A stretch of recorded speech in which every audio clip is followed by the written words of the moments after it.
अस्सलाम वालेकुम क्लास। उम्मीद करती हूँ कि आप सब खैरियत से होंगे।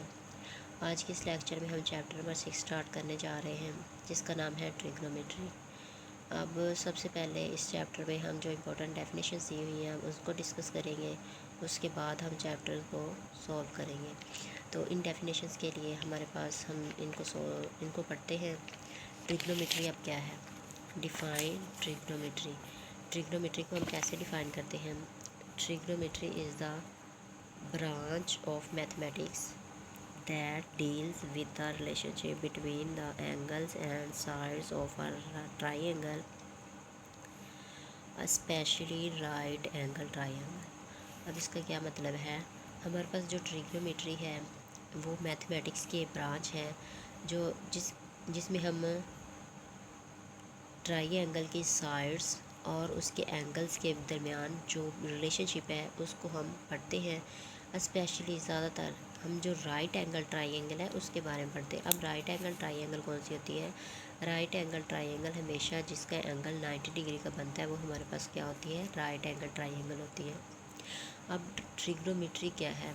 अब हमारे पास ट्रिग्नोमेट्री राइट एंगल जो ट्राइंगल है उसकी हम साइड्स और एंगल्स के बारे में, उस साइड्स और एंगल्स के रिलेशनशिप के बारे में पढ़ते हैं। उसे हम क्या कहते हैं? ट्रिग्नोमेट्री कहते हैं। ठीक है, आगे हमारे पास आ जाती है डिफाइन एंगल। अब एंगल क्या है हम उसकी डेफिनेशन करेंगे। अब प्लेन फिगर, अब हमारे पास एक प्लेन के अंदर या प्लेन में एक फिगर है which is formed by the two rays, जो कि दो रेज से बनी होती है। Sharing a common point is called an angle.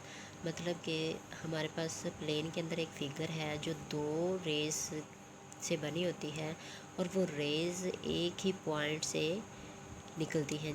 कैसे? हमारे पास ये एक पॉइंट है और एक रे ये जा रही है और एक ये जा रही है और यहाँ पे एंगल थीटा बन रहा है। ठीक है, अब हमारे पास वो कह रहे हैं एक ही कॉमन पॉइंट से, कॉमन पॉइंट के शेयरिंग कॉमन पॉइंट से दो रेज जो निकलती हैं वो हमारे पास एक क्या बनाती हैं? एंगल बनाती है। ठीक है, आगे हमारे पास क्या आ जाता है? डिफाइन को टर्मिनल एंगल। अब हमारे को टर्मिनल एंगल्स क्या होते हैं? Coterminal angles are angles that share the same initial side and terminal side in standard position.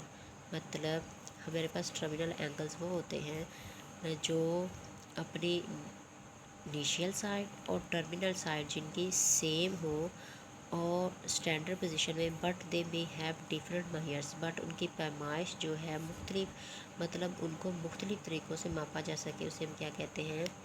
को टर्मिनल एंगल्स कहते हैं। अब हमारे पास इनिशियल और टर्मिनल साइड कौन सी होती है? ये देखें, ये हमारे पास कौन सी साइड होती है? इनिशियल साइड होती है और ये हमारे पास कौन सी होती है? टर्मिनल साइड होती है। इनकी इनिशियल साइड और टर्मिनल साइड क्या होनी चाहिए? सेम टर्मिनल और इनिशियल साइड शेयर करते हों और इनकी मेजरमेंट जो है वो हमारे पास क्या होनी चाहिए? डिफरेंट होनी चाहिए। तो उन्हें हम क्या कहते हैं? को टर्मिनल एंगल्स कहते हैं। ठीक है, इसकी एग्जांपल हम ले लेते हैं। जैसे 45 एंगल है, 405 डिग्री एंगल है और नेगेटिव 315 एंगल है। अब हमारे पास देखिए ये 45 का एंगल यहाँ से यहाँ तक बन रहा है और नेगेटिव 35 का एंगल यहाँ से यहाँ कहीं आएगा। ठीक है, अब देखें इनकी जो है इनिशियल साइड और टर्मिनल साइड तो जो है वो सेम शेयर कर रहे हैं, बट इनकी मेजरमेंट जो है वो क्या है? डिफरेंट है। तो ये क्या होंगे? को टर्मिनल एंगल्स होंगे। ठीक है, आगे हम डेफिनेशन कर लेते हैं। कह रहे हैं डिफाइन डिग्रीज। अब हमने डिग्री की डेफिनेशन करनी। डिग्री क्या है? If we divide the circumference of a circle into 360 equal arcs, अगर हम किसी भी सर्कल के सर्कमफेरेंस को 360 इक्वल पार्ट्स में डिवाइड कर देते हैं तो वो किसके इक्वल होता है? 1 डिग्री के इक्वल आता है। Then the angle subtended at the centre of the circle by 1 arc is called 1 degree. अब वो 1 डिग्री के इक्वल होता है और उसको हम डिनोट किससे करते हैं? 1 डिग्री से करते हैं। ठीक है, इसके बाद आ जाता है डिफाइन रेडियन। इसके हम किसकी डेफिनेशन कर रहे हैं? रेडियन की। The angle subtended at the centre of the circle bye an arc. अब हमारे पास रेडियन की डेफिनेशन है, वो कह रहे हैं वो एंगल जो सर्कल के सेंटर पे बनता है whose length is equal to the radius of the circle. अब हमारे पास वो एंगल जो सेंटर के सर्कल के सेंटर पे बनता है और उसकी लेंथ जो होती है सर्कल के रेडियस की इक्वल होती है, उसे हम क्या कहते हैं? 1 रेडियन बोलते हैं। ठीक है, आगे हमारे पास आ जाता है formula of length and area of sector, ठीक है। Arc length of sector L is equal to R of theta होता है, ठीक है। आर्क लेंथ का फार्मूला हमारे पास होता है L is equal to radius, और जो हमारे पास एंगल दिया होता है उनका प्रोडक्ट हमारे पास किसके इक्वल होता है, एरिया आर्क और लेंथ ऑफ सेक्टर के, ठीक है। आगे area of sector A is equal to 1/2 R square theta, मतलब जो हमें रेडियस दिया होगा उसका स्क्वायर होगा और साथ क्या होगा, एंगल दिया होगा। आगे हमारे पास आ जाता है डिफाइंड ट्रिग्नोमेट्रिक फंक्शन। अब हम ट्रिग्नोमेट्रिक फंक्शंस की डेफिनेशन करते हैं। The functions that relate angles to side in a right angle triangle are known as trigonometric functions. अब क्या होते हैं वो फंक्शंस जो राइट एंगल ट्राइंगल की साइड, राइट एंगल ट्राइंगल में साइड्स के एंगल्स जो होते हैं ना, उनको हम क्या बोलते हैं, ट्रिग्नोमेट्रिक फंक्शंस बोलते हैं। मतलब राइट एंगल ट्राइंगल की साइड्स के साथ जो एंगल्स होते हैं उनको हम क्या बोलते हैं, ट्रिग्नोमेट्रिक फंक्शंस बोलते हैं। और वो ट्रिग्नोमेट्रिक फंक्शंस होते कौन से हैं, साइन होता है, कोसाइन होता है, या और टेंजेंट एटसेट्रा। और भी होते हैं जैसे साइन कोलट कोसाइन, कोसिकन होता है, कोसाइन का हमारे पास सिकन होता है। ऐसे हमारे पास ये सारे क्या होते हैं, ट्रिग्नोमेट्रिक फंक्शंस होते हैं। आगे हम डेफिनेशन करते हैं define Pythagoras theorem. Pythagoras theorem की डेफिनेशन करते हैं the square of the length of the hypotenuse. अब हमारे पास क्या है, the square of the length of the hypotenuse. Hypotenuse की लेंथ जो है उसका square of a right angle is equal. अब हमारे पास राइट एंगल ट्राइंगल जो होती है उसके हाइपोटेनस का जो, हाइपोटेनस की जो लेंथ होती है उसका स्क्वायर इक्वल किसके होता है, to the sum of the squares of the lengths of other two sides. मतलब जो हाइपोटेनस होती है उसकी जो लेंथ होती है उसका जो स्क्वायर होता है वो किसके इक्वल होता है, अदर टू साइड्स। मतलब स्क्वायर्स द, उनके स्क्वायर्स लें, अदर टू साइड्स का स्क्वायर लें और उनको प्लस करें तो वो उसके इक्वल आता है, ठीक है। जैसे हमारे पास यहाँ पर लिखा है हाइपोटेनस का स्क्वायर इक्वल बेस का स्क्वायर प्लस परपेंडिकुलर का स्क्वायर।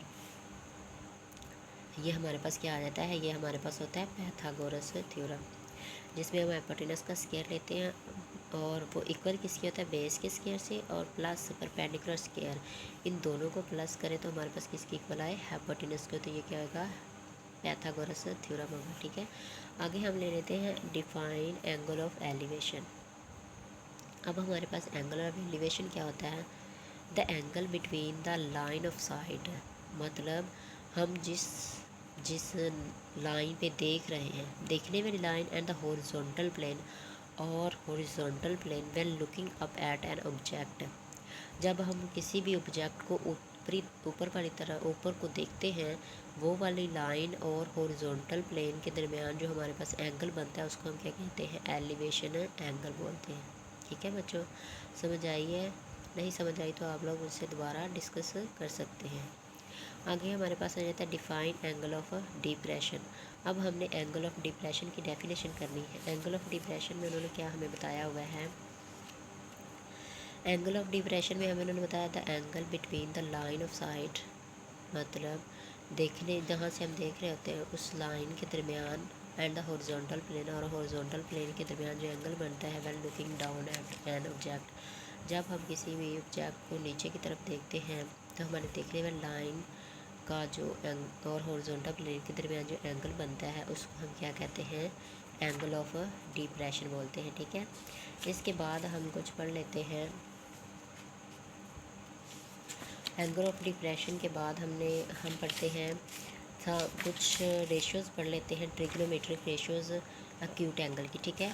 अब हमारे पास वो क्या है, रेशियोज़ की ट्रिग्नोमेट्रिक रेशियोज़ क्या है, देखें हमारे पास है trigonometric ratios of an acute angle. अब हमारे पास सबसे पहले एक राइट एंगल ट्राइंगल हो गए, वो हमें ये देखें, हमें ये दी हुई है, ये हमारे पास क्या है, एक राइट एंगल ट्राइंगल है।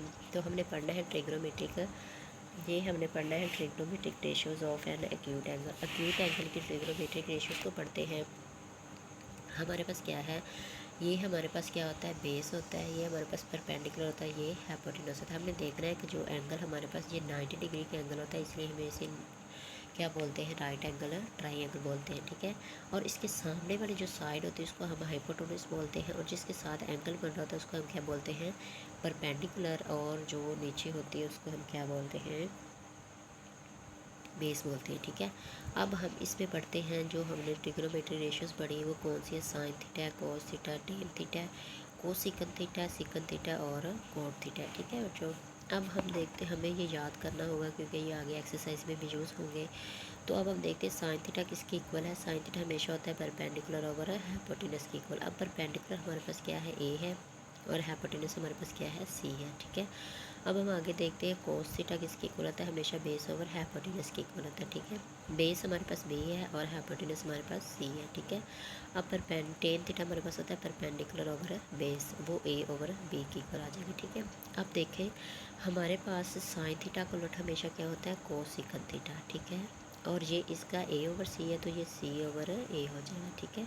अब देखिए कोस थीटा की इक्वल है सिकन थीटा, कोस थीटा का हमेशा ऑपोजिट सा क्या होता है, सिकन थीटा होता है, वो सी ओवर बी आ जाएगा। अब टेन थीटा का ऑपोजिट हमेशा कोट थीटा होता है, और वो किसके आ जाएगा, बेस ओवर परपेंडिकुलर के, और वो किसके इक्वल होता है, बी ओवर ए के, ठीक है। अब ये हम नीचे देख लेते हैं, हमें इन्होंने बताया भी हुआ है। ये देखो को सिकन थीटा किसके उलट है, वन ओवर साइन थीटा, मतलब साइन थीटा का हम ऑपोजिट लें तो वो किसके इक्वल आता है, को सिकन थीटा के। अगर कोस थीटा का ऑपोजिट लें तो वो किसके इक्वल आता है, सिकन थीटा के। अगर टेन थीटा का ऑपोजिट लें तो वो किसके इक्वल आता है, कोट थीटा के, ठीक है बच्चों। अगर आप लोगों को इसमें से कुछ समझ नहीं आया तो आप लोग डिस्कस कर सकते हैं, ठीक है। अल्लाह हाफिज़।